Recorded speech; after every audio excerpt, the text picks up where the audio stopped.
And the White House says that the U.S. leads the race in COVID-19 testing with over 5 million tests conducted to date. One America's Jen Pellegrino speaks with former HHS Chief of Staff Scott Whitaker to learn more. We're here with Scott Whitaker, CEO of AdvaMed. Scott, thanks so much for taking time to join us. Yeah, Jen, happy to be with you again. Scott, you've been doing some work in regards to testing. Wanted to read it. The president had tweeted last night. He said the only reason the U.S. has reported 1 million cases of coronavirus is because our testing is better than any other country in the world. He said other countries are way behind. Where do we stand on testing right now?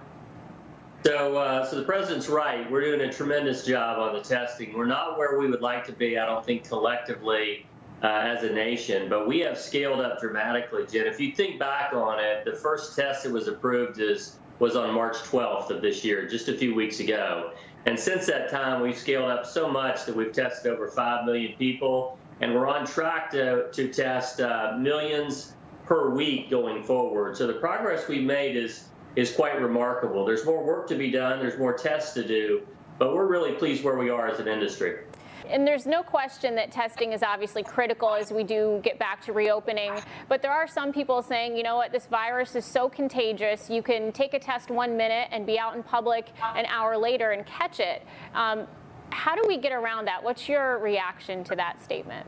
So I think that is theoretically true. I think what testing does do, though, is it shows you on the front end, the diagnostic testing, whether you have the disease at the present time. And if there is an individual who does, then you can isolate them and protect the population from the person who has that. I think the more encouraging and more definite testing piece will be on the back end when we have more on the serology side, which will tell us what your immunity level is to reinfection or getting the disease spread around the nation. And so getting the serology tests done and getting them done right is the second prong to getting this testing system set up and established the way we'd like it to be.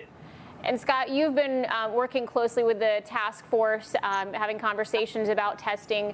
Where do we go from here? What does it look like in the coming months?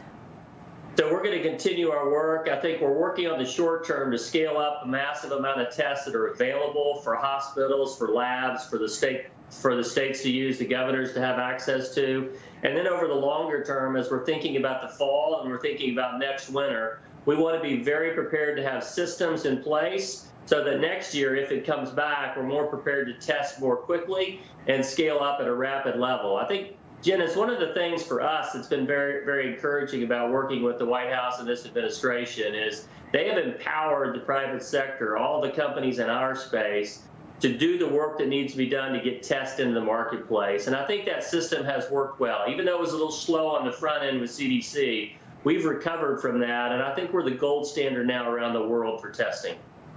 Well, that is some reassuring news, Scott. Thanks so much for taking time to join us. Scott Whitaker with AdvaMed. Yeah, good to be with you.